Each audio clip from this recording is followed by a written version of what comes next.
All righty. The following Zoom session is being recorded and will appear later today on my YouTube channel, Math with Mayo. There are two different classes that may be observing this session. Therefore, when you participate in the Zoom meeting, if you do not wish for your picture or your name to be made public, please leave the video off and use an alias name. If you have questions during the meeting but do not wish to speak, email me at bmail@yvcc.edu and I'll respond as soon as I can. All right. So today, eventually, we're going to go on to section 10.2, part 1. But first, I've got 3 different students that had some questions. So we will take a look at those. This is from, hang on here, section 10.1, starting with number 15. It says, complete the square and factor the resulting perfect square trinomial. So we've got x squared plus 4/7 x. So here we have an expression, the leading coefficient is a 1, so that's good. So I take the coefficient of x, which is 4/7, and I divide it by 2. Now dividing it by 2 is the same thing as multiplying by a half, right? So that's going to reduce down to 2/7. I then take the result and I square it, and I add it to what was already there. So there is your perfect square trinomial. And then factoring it, it's going to be x plus whatever's inside there times x plus whatever's inside there, which you could write like that. Oops. Any questions about that particular problem? Okay, let's take a look at problem number 20.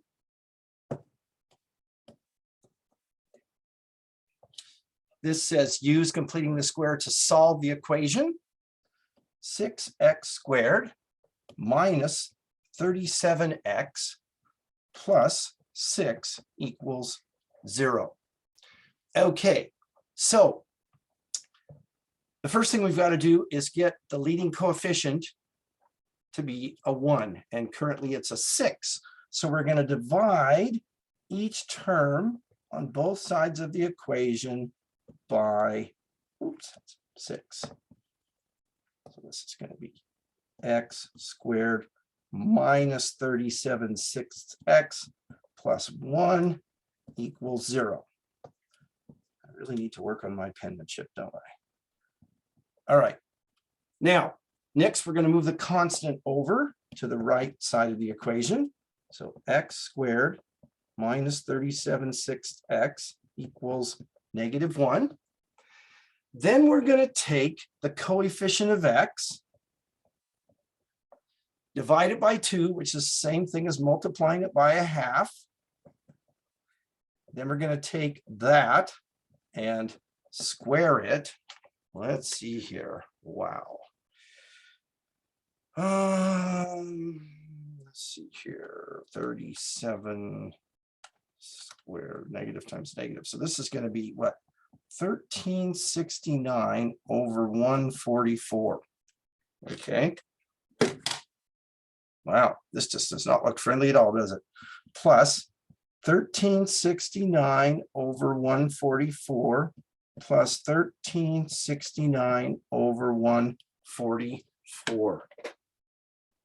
I'm just looking at that going, boy, is that right? Okay, so on the left side, we should have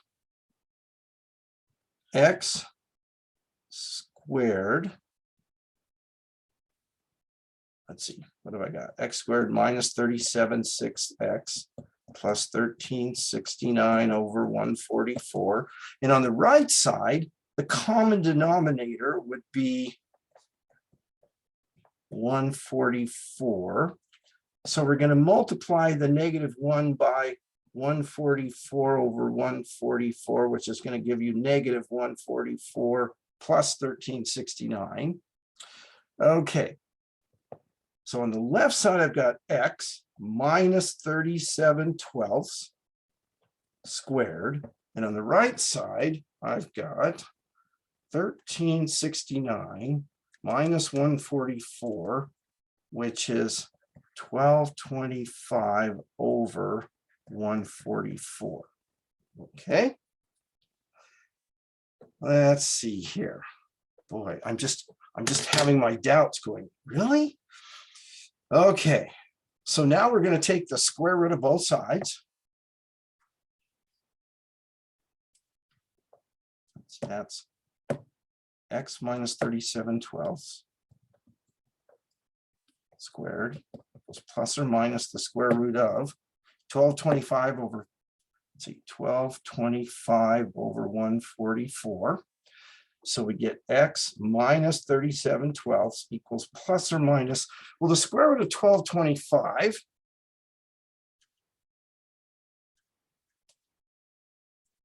is 35, and the square root of 144 is 12. Things are starting to look nicer. We're going to add 37/12 to both sides. So we get x equals 37/12 plus or minus 35/12. So x equals 37 plus 35 over 12, which is 72 over 12, which is 6. X equals 37 minus 35 over 12, which is 2/12, which is 1/6. So x equals 1/6, comma, and 6. By golly, we got there. I was getting worried there, all those nasty looking numbers.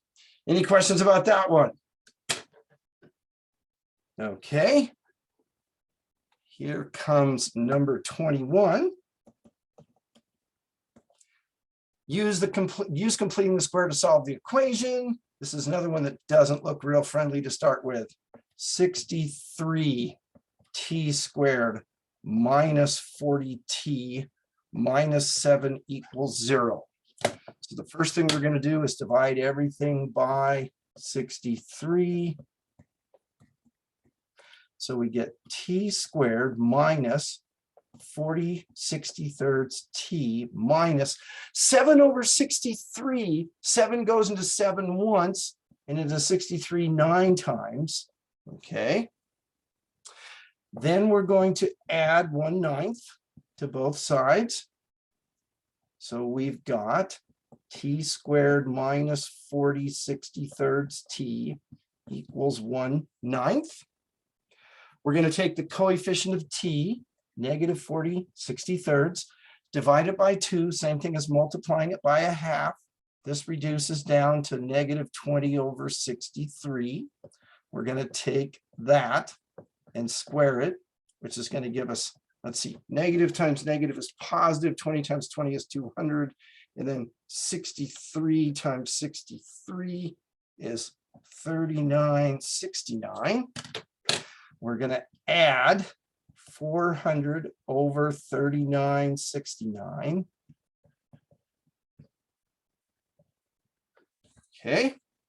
On the left side of the equation, we now should have t squared. Actually, I'll go ahead and write it. We should have t minus 20 over 63 squared. Okay, because we've completed the square. Let's put that minus sign where it should be there. And then on the right side, let's see here. 3969 divided by 9 is 441. So we've got to multiply the top and the bottom by 441. Okay. So we're going to get t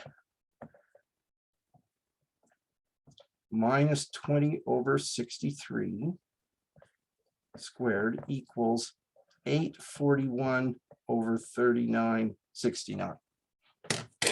441 plus 400. So then on the next page, we're going to get the square root of t minus 20/63 squared, t minus 20/63 squared equals plus or minus the square root of 841 over 3969.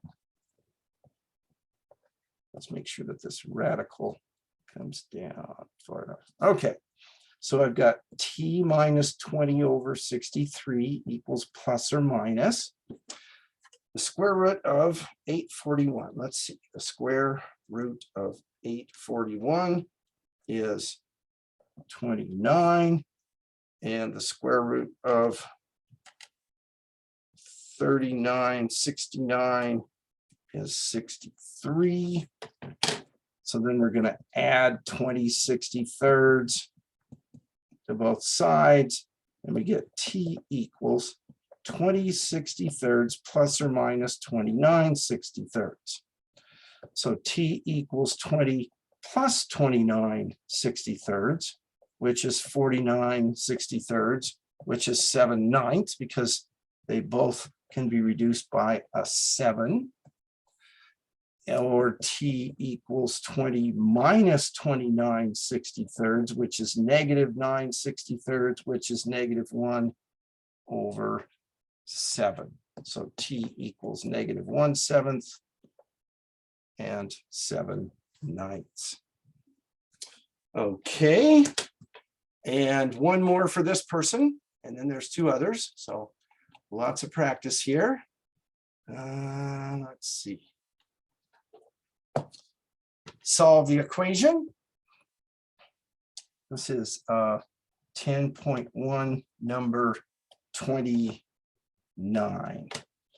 Okay, we've got 3x squared over 4 equals 1/4 minus x. Okay, tell you what, let's multiply everybody by 4 to clear the fractions. So on the left side, I've got 3x squared equals 1 minus 4x. Okay.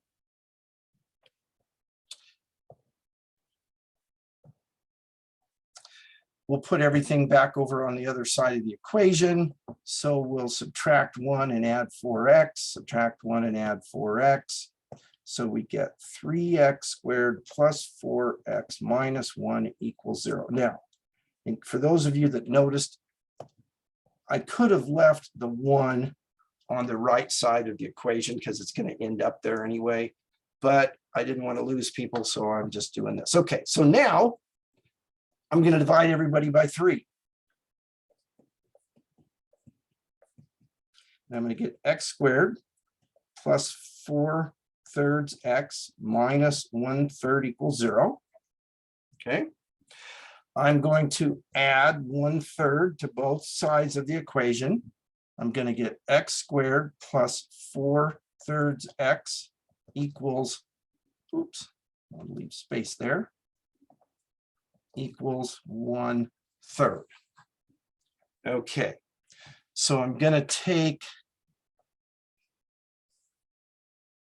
4/3 and multiply it by half or divide it by 2, which is going to give me 2/3, which I'm going to square, which is going to give me 4/9. And I'm going to add that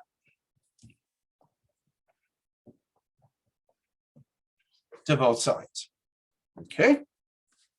So on the left side, I've got x plus 2/3, the quantity squared. On the right side, I've got, let's see, we're going to take 1/3 and multiply it by 3/3 to give us 3/9. So I'm going to get x plus 2/3 squared equals 7/9. Okay. I'm going to take the square root of both sides on the next page. X plus 2/3 squared equals plus or minus the square root of 7/9. The biggest mistake people make is they forget to put that in there, which means they're throwing out one of the solutions. So be careful with that. All right. So this is going to give me x plus 2/3 equals plus or minus the square root of 7 over the square root of 9.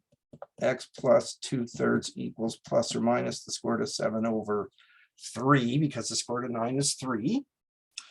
I'm going to subtract 2/3 from both sides of the equation. X equals negative 2/3 plus or minus the square root of 7 over 3. Okay.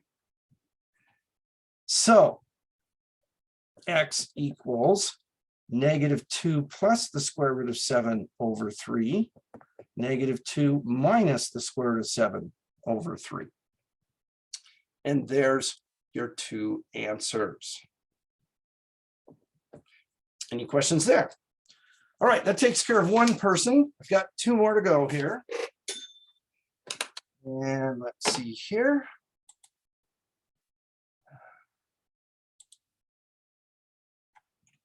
$10.1.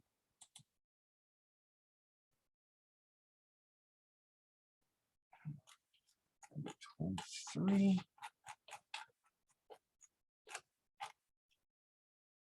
Okay.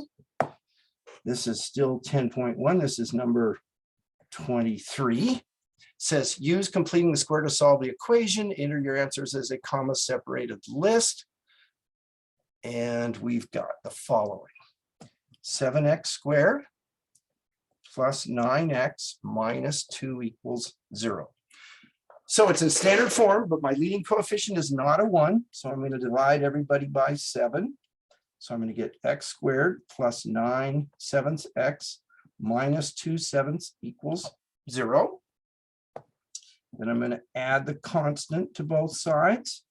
So I get x squared plus 9/7 x equals 2/7. Okay. I'm going to take 9/7, divide it by 2 or multiply it by a half. I get 9/14. I'm going to take that and square it. I get 81 over, let's see, 14 squared. 14, whoops, turn it on. 14 squared, I think that's 190, yep, 196. 196, so I'm going to add 81 over 196 to both sides. So on the left side, I've got x plus 9/14 squared. On the right side, let's see, 196 divided by 7 is 28. So I've got to multiply by 28 over 28, which gives me 56. So I get x plus 9/14, the quantity squared, equals, let's see, 80 and 51. 37, 137 over 196. Take the square root of both sides. X plus 9/14. And then 137, 196. 137, 196. Okay. So that gives me x plus 9/14 equals plus or minus the square root of 137 over the square root of 196. We're going to subtract 9/14 from both sides. X equals negative 9/14 plus or minus the square root of 137 over the square root of 196 is 14. So we get x equals -9 plus or minus the square root of 137 all over 14. So we've got -9 plus the square root of 137 over 14, comma, -9 minus the square root of 137 over 14. And just a note to the student here that had this problem. You had everything right except instead of a 9, you had an 18. So I'm not sure how that happened. Anyway, 29 coming up. We good to go on? I'll assume that's a yes. This is 10.1, number 29. Solve the equation. 3x squared over 16 equals 1/16 minus x. I'm going to multiply both sides by 16. On the left, we get 3x squared. On the right, we get 1 minus 16x. I'm going to subtract 1 and add 16x to both sides. So I get 3x squared plus 16x minus 1 equals 0.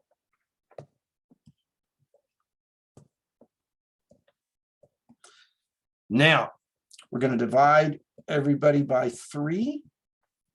X squared plus 16/3 x minus 1/3 equals 0. We're going to move the constant term over, so we'll add 1/3 to both sides. X squared plus 16/3 x equals 1/3. We're going to take 16/3 and divide it by 2 or multiply it by 1/2, which becomes 8/3. We're going to square that and get 64/9, which we're going to add to both sides of the equation. On the left side of the equation, I'm going to get x plus 8/3, the quantity squared, equals, on the right side, a common denominator is 9. So I've got to multiply 1/3 by 3/3, which gives me 3/9. So then I've got x plus 8/3, the quantity squared, equals 67/9. Okay. Now we're going to take the square of both sides. So we're going to get x plus 8/3 squared plus or minus the square root of 67/9. X plus 8/3 equals plus or minus the square root of 67 over the square root of 9. X plus 8/3 equals plus or minus the square root of 67/3. Okay, we're going to take that and go to the next page. X plus 8/3 equals plus or minus square root of 67/3, plus or minus square root of 67/3. We're going to subtract 8/3 from both sides. So we're going to get x equals -8 plus the square root of 67/3. X equals -8 minus the square root of 67/3.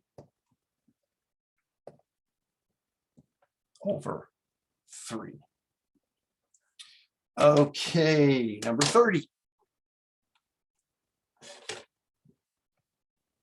So this is still 10.1. Number 30. Solve the equation. 8x plus 9 squared equals 28. Well, it's already set up in terms of perfect square. So we'll take the square root of both sides. So I get 8x plus 9 equals plus or minus, but the square root of 28 is square root of 4 times 7 is 2 square roots of 7. Okay. So now I'm going to subtract 9 from both sides. So I'm going to get 8x equals -9 plus or minus 2 square roots of 7. Then I'm going to divide by 8. So x is going to be -9 plus or minus 2 square roots of 7 all over 8. So x equals -9 plus 2 square roots of 7 all over 8, comma, -9 minus 2 square roots of 7 all over 8. And that takes care of that person. And we've got one more to go. Okay. This is still 10.1. This is number 23 for this person. Let me get to the right person.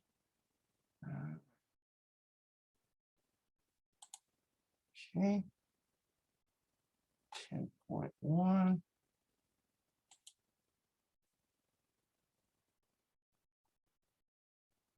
Number 23.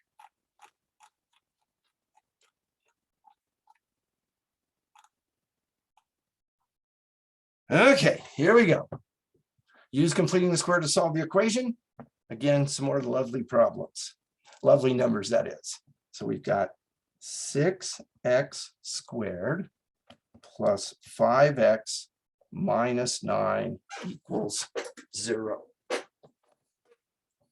We're going to divide each term on both sides of the equation by 6. So we get x squared plus 5/6x minus 3 halves, dividing 9/6 by 3 over 3, okay, equals 0. Dividing the top by 3 and the bottom by 3 is what I mean by that.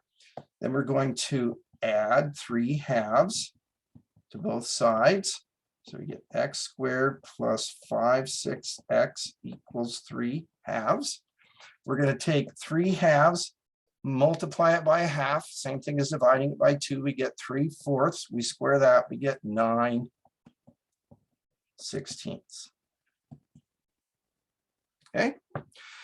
On the left side, I have x plus 3/4.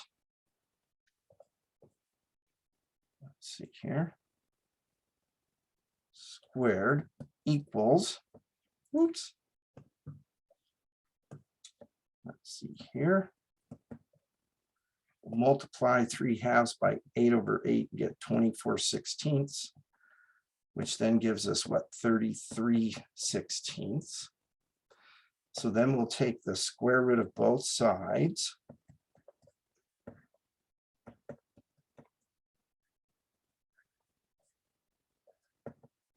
So then we get what? X plus 3/4 equals plus or minus the square root of 33 all over 4, because the square root of 16. Okay, this is 16 down there. So then subtracting 3/4, we get x equals negative 3/4 plus or minus the square root of 33 over 4. So x equals negative 3 plus the square root of 33 over 4, comma, negative 3 minus the square root of 33 over 4.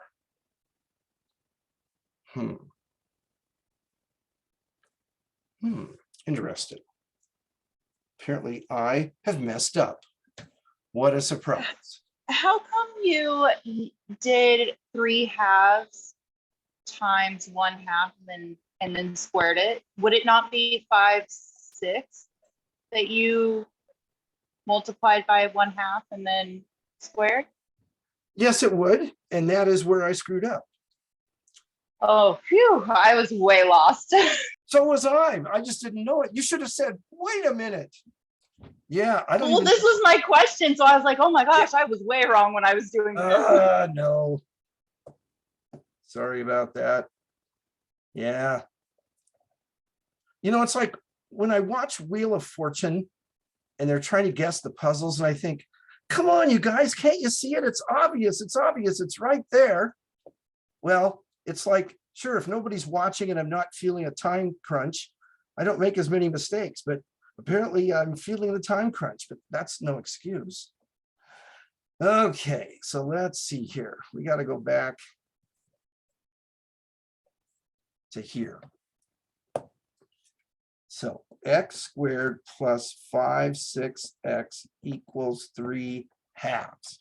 We're going to take 5/6 times a half, which is going to give us 5/12. We're going to square that, which is going to give us 25 over 144. How's that? Is that better? No one's going to answer. Okay. Plus 25. Hopefully it's better. Oh, I see you've lost all confidence in me. Okay. Can't say I blame you. So what do we got now? We got x plus 5/12 squared equals. And then we've got to multiply by, let's see, 72 over 72. So we get 72 times 3, 216. So then we've got x plus 5/12 squared equals 241 over 144. Yeah, that looks a little better. Then we're going to take the square root of both sides.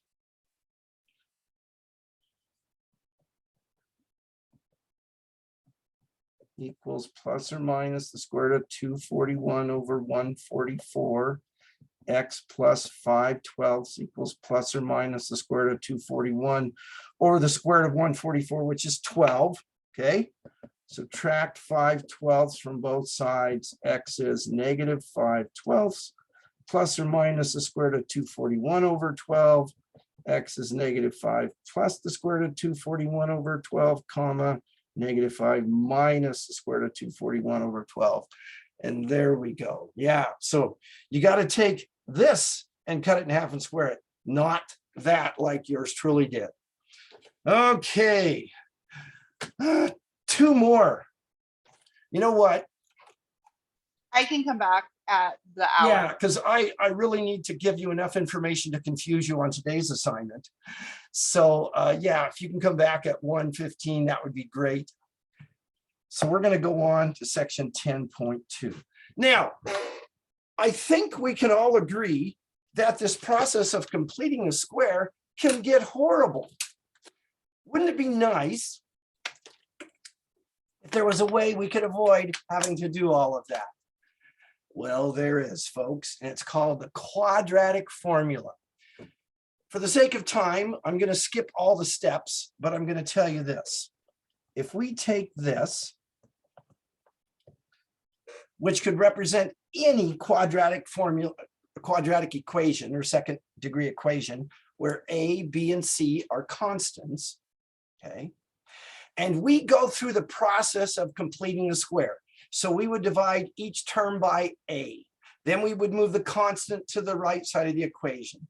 Then we would take the coefficient of X and cut it in half and square it and add it to both sides, which would give us a perfect square equals a constant. Massage, massage, massage. Take the square root of both sides. Eventually, you come up with this. X equals negative B plus or minus the square root of B squared minus 4AC all over 2A. And that, ladies and gentlemen, is called the quadratic formula. It's a way to solve a second degree equation without having to complete the square because it's already been done and without factoring. Woohoo! Yeah. So you're thinking, well, then why did we have to learn to factor? Well, this works on quadratic equations, but there are other types of equations that we still use factoring on. Now, I'm going to do an example that's a simple one. First, we're going to solve it by chapter 6 factoring. Then we're going to solve it by the quadratic formula. This is not to convince you how wonderful it is, but to convince you that it works. And then we'll look at some problems that will help us see how wonderful it is. Let's see, I've got x squared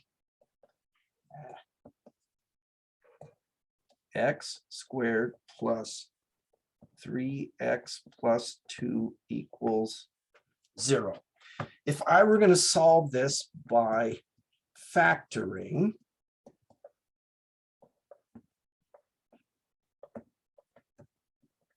I'd get that, right? Everybody okay with that? Now, let's solve it using the quadratic formula. Well, A is 1, B is 3, and C is 2, corresponding to the implied 1, 2, the 3, and the 2, okay? X equals negative B plus or minus the square root of B squared minus 4AC all over 2A. So I put the numbers 1, 3, and 2 in place of A, B, and C. X equals negative 3 plus or minus the square root of 9 minus 8 all over 2. 3 squared minus 4 times 1 times 2. X equals negative 3 plus or minus the square root of 1 over 2. X equals negative 3 plus or minus 1, because the square root of 1 is 1 over 2. X equals negative 3 plus 1 over 2, which is negative 2 over 2, which is negative 1. X equals negative 3 minus 1 over 2, which is negative 4 over 2, which is negative 2. And there we get the same two answers. Now, for this particular problem, yes, using factoring was easier. But remember some of those problems that were tricky to factor, and then there were some that wouldn't even factor, but we can solve them using the quadratic formula. So this is the new thing in town, all right? let's see, how about this one? 6x squared minus x minus 1 equals 0. So just like when we factor, we want the second degree equation in standard form. Ax squared plus bx plus c equals 0. And it is. So for this problem, a is 6, b is -1, and c is also -1. So x equals negative b plus or minus the square root of b squared minus 4ac all over 2a. You're going to want to memorize the quadratic formula. Here's a little song to help you.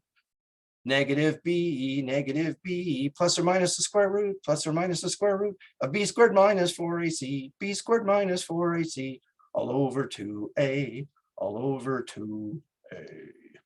I know what you're thinking. You're thinking, keep your day job, Mr. Mayo. Okay, here we go.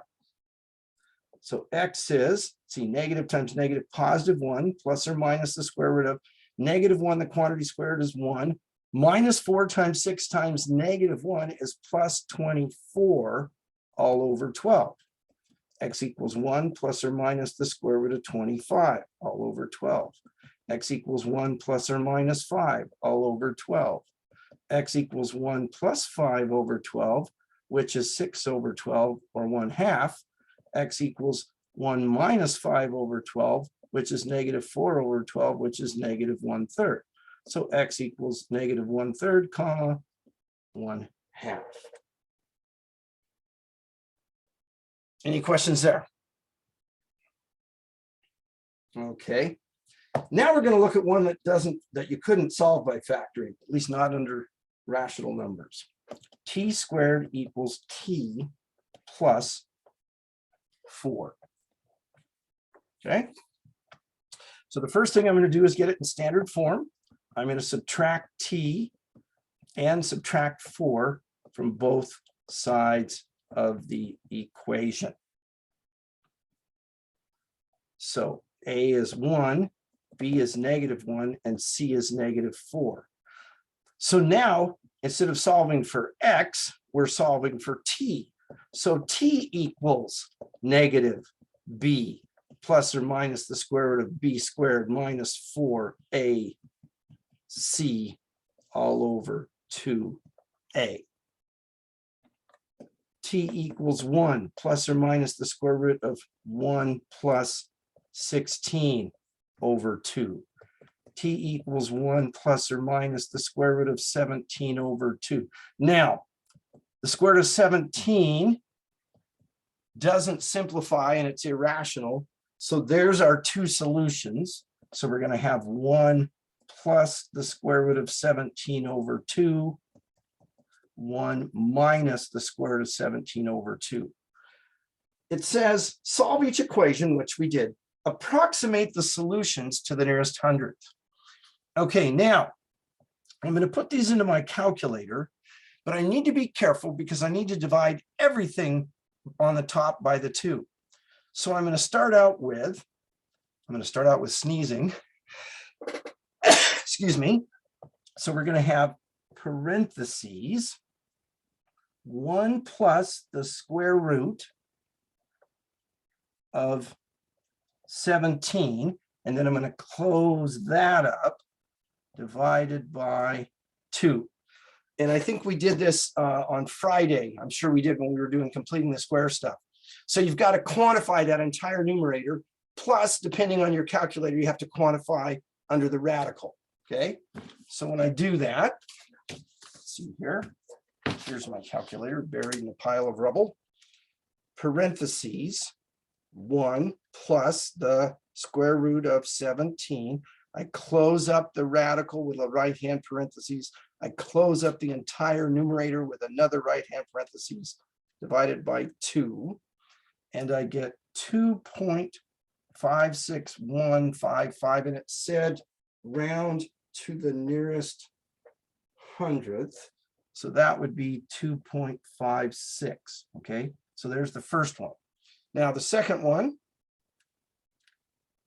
is going to be, let's see, parentheses, 1 plus, oh, not 1 plus, 1 minus the square root of 17. It's supposed to be a 1. And then that whole thing divided by 2. And we get negative 1.5615, etc. So negative 1.56. So here are your exact solutions, and here are the approximate solutions. Okay. All right, now there are some things you can do to make the equation nicer before you put it into the quadratic formula. Say, for instance, we've got this problem, negative 5x squared plus 9x minus 2 equals 0.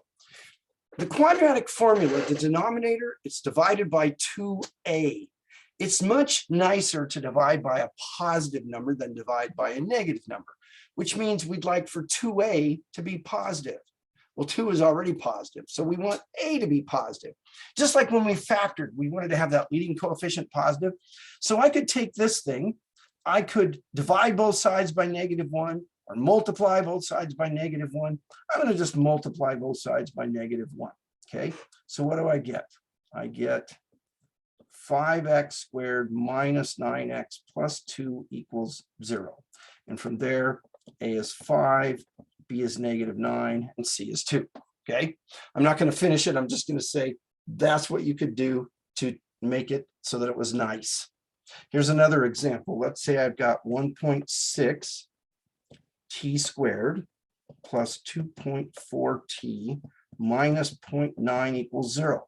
So here I've got decimals to worry about. Well, I could multiply both sides by whatever it takes to clear the decimal, in this case 10, and I'd get 16t squared plus 24t minus 9 equals 0. So now a is 16, b is 24, and c is -9. Now, you can solve it leaving the numbers as decimals and plugging them into the quadratic formula, but it just becomes an awful mess. So you're really best off to clean it up first. Another example, let's say I've got fractions, 1/8 x squared plus 1/2 x minus 3/4 equals 0. Clear the fractions, multiply everybody by the LCD, which is 8. We get x squared plus 4x minus 6 equals 0. A is 1, b is 4, c is -6, etc., etc. Okay, if you've got fractions. What if you've got something like this? You've got 33y squared plus 99y minus 66 equals 0. Well, you could factor out a 33. And then what? Dividing both sides by 33, right? You'd have y squared minus or plus 3y minus 2 equals 0. So a is 1, b is 3, and c is -2.